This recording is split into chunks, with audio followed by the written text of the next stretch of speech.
Buddy Andy here again, down on the beach as you can see. Lovely day today. I'll put the figures once again. I think it's day 56. I don't know. I'll put the figures down below. I think it's 160 deaths yesterday, so I know that there's usually that lull, as I keep talking about, but maybe this is a start of a downward turn, which would be a good thing. And we're 34,700, I think, in total now. What I want to talk about today actually was something that's very much in the minds of people and arguing about at the moment is going back to school. Because obviously, you know, we've got to come out of this at some time or other, and schools are one of those things that need to open or reopen, whichever way you want to put it. One thing I would say is that the schools haven't actually shut. I think some people, and for anything I say here, please forgive me if I'm wrong, and I'm quite happy to be corrected in any way, any of these sort of facts or thoughts that I give out there, because a lot of the schools have been, if not all schools, have been open for the children of key workers.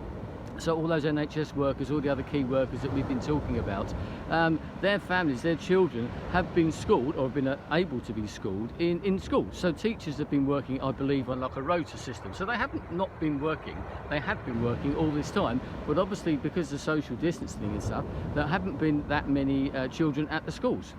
So it's worked fairly well from what I can make out. But now, of course, the pressure is, and the ironic thing about that is that because the teachers are supporting the key workers, they are themselves key workers, which is something that doesn't seem to have been mentioned in any of the comments that I've seen so far. So they're key workers in themselves. But obviously we do need to open schools. I mean, the school year here is due to finish towards the middle to the end of July, so we've got getting on for 2 months worth, and then it wouldn't reopen again. Summer holidays come back in September. I think some areas are already discussing not starting the school year till September, and I think that, to be honest, a lot of school children won't be going back, regardless of what happens, won't be going back until September, the new school year, because they've lost so much time now and just start again. But there are some children, obviously, who maybe it would benefit to go back to school. I mean, those who are in the primary schools, in the last year of primary school, this is their last year in primary school. Next year in September, they will be starting in the secondary school, the big school. And that's a huge step. I remember my kids making that step, so I know that they would like, the government would like to get those children back to school, if only for a short time, just so that they can be prepared to finish off one school and be prepared to go and start a new life in a new school, in a new school year. But obviously, and the plans aren't for every school child to go back to school. Let's just be fair about that. It's for the very younger ones, the reception and the first years of school. Once again, I suppose that's because they want to get them back into school, get them used to it. I don't feel that that's quite as important as the year 6 school. But of course, if you're trying to get all of those children back in, they are in classes sizes normally of around about 30, 35, maybe even more than that. And children notoriously aren't easy to control in that sort of environment, especially at sort of play times or whatever you want to call it. Social distancing then is going to be very, very hard. Obviously, as I said, up until now it hasn't been too bad because there's been limited number of children in the schools. But trying to do that with kids being kids, you know, I remember my kids, you've seen kids, if you've had kids, you'll know exactly what I mean. They're out playing, whether it be at school, on the beach where I am now. They will start making friends with any other children around. They'll be running around. It's very hard to try and explain to them, I should imagine, that why they shouldn't go and see that child over there, why they shouldn't go and play with them or go anywhere near them. It's not easy. It's going to be pretty well impossible. So trying to go back to class sizes of around about 30, 35, it's going to be a nightmare for the teachers. I mean, if they can spread it out, if they can do this sensibly, as they've done, the government's idea is that we should do a model like they've done in Denmark and places like that. And from what I can see there, they've taken classes outside. They've had small class sizes. Their class sizes may well be smaller anyway. But they've taken classes outside and everything as well. So in a day like today, that'd be brilliant. How feasible that is for bigger class sizes, I don't know. So there's been a lot of discussion as to whether we should actually try to do this. I can see the arguments for it, as I've said, especially for the year 6 in the primary. They need to be prepared, but they could probably do that. But having all of the other children go back would be hard. And of course, as has been suggested, I don't think it actually been cemented in, yet as a fact, but all the private schools, or public schools as we call them, but they're actually private schools, fee-paying schools, are probably not going to be going back to school until the new term comes in September. And so why are those exempted?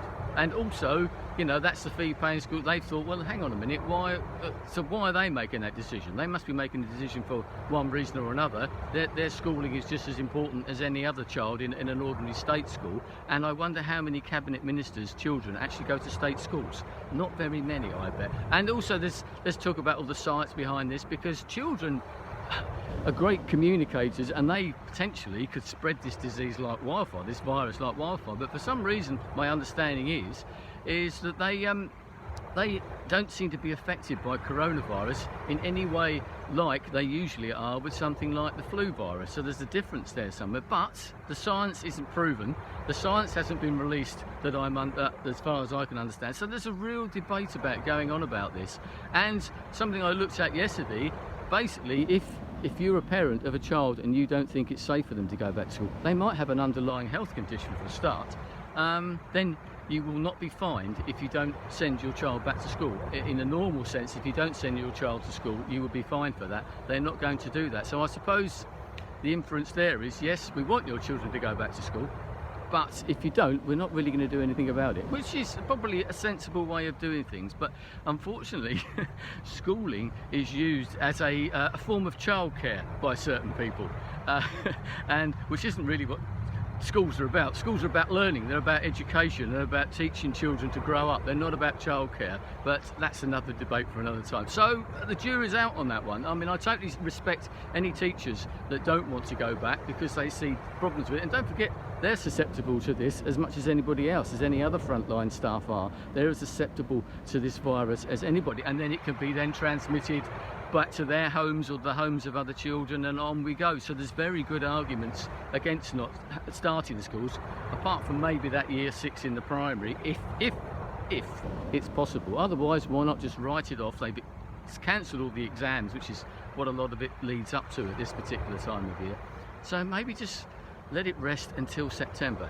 Might as well rain until September, or whatever the Carol King, might as well leave it until September, to paraphrase the Carol King song. Anyway, I'm going to sit here on the beach, absolutely beautiful down here, but a lot busier. I've noticed that today, just walking along here, a lot busier, but we're allowed to do it. We're allowed to sit on the beach, we're allowed to do the exercise, and as I say, don't moan about the traffic if you are the traffic. So there you go. Anyway, hopefully I shall speak to you tomorrow, so stay strong, stay safe. Goodbye.